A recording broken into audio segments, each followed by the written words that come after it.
Hey, this is Unphazed, and I have created a new aisle. It's called the Aisle of Basic Circuitry.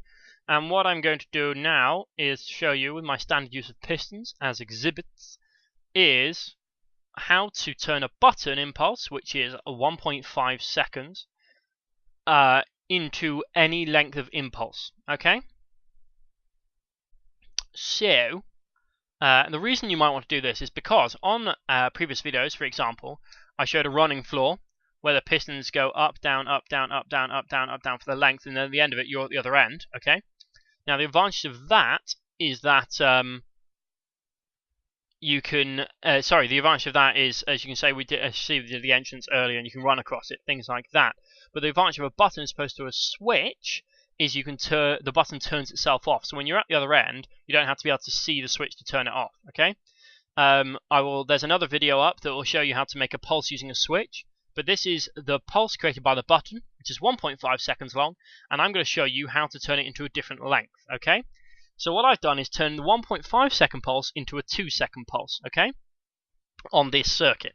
Now, the way I've done this is if I sit here, the way to show this a 1.5 second pulse is that these last for 1.5 seconds, okay? So there's 0.4, 0.4, 0.4, 0.3, which is 4, 8, 12, 15, which is 1.5 seconds, okay? Because they're all 0.1, which means that this one here, which is as the button turns on, this will fire, and as the button turns off, as it turns off, it will travel along here, that will fire, and this should go down, showing that the button's turned off the second that that fires, okay?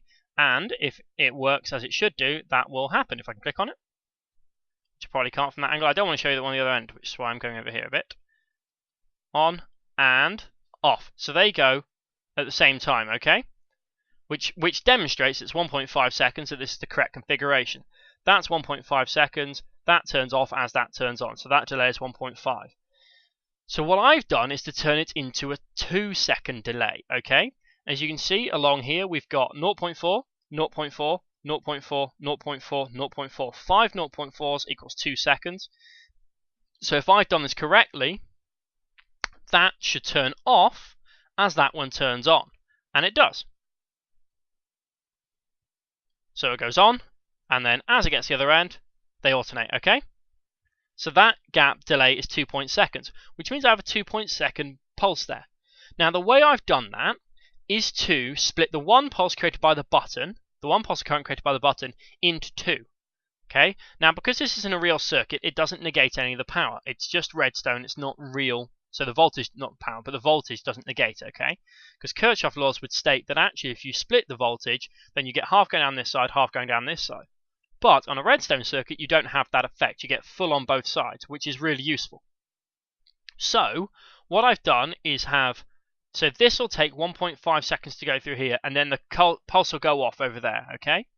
And then I've got to 1.5 seconds along here. So we've got 4 to 12, and then 0.3. But what I've done is add 0.1 and 0.4. So that will now take 2 seconds to get through there. So that'll take 1.5 seconds to get through there. So 0.5 seconds of time will be added on. Okay, so it'll be 0.5 seconds of delay, which means that 0.5 seconds of extra current will be created. As you can see happens because this is 1.5 and that's 2, and it fires like this. 1.5 and then 2. And you can see it happening if you watch these circuits here. That goes through in 1.5, this goes through in 2. As that one negates, so as 1.5 seconds is up, this one starts and then runs on for another 0.5 of a second, okay? So that gets to all the way through, 0.5 seconds all the way through, 1.5 seconds all the way through. This one then starts, but runs for another 1.5 seconds. And that is how you do it. And you can do it with any length. If you look over here, I have a system which is impossible to see the piston at the end, unfortunately. But what I've done is I did it graphically when I was calculating.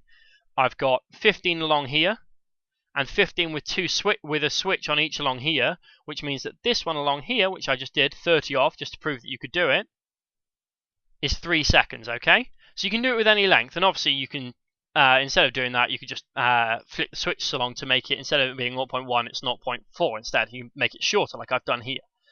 So that's how you do it. That's how you turn a 1.5 second impulse from a button into a 2 second impulse.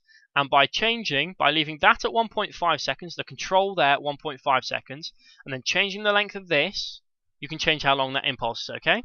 So if I made this 3 seconds long, and then this 3 seconds, that would fire 3 seconds afterwards, okay? Because that's how long the impulse would be, right?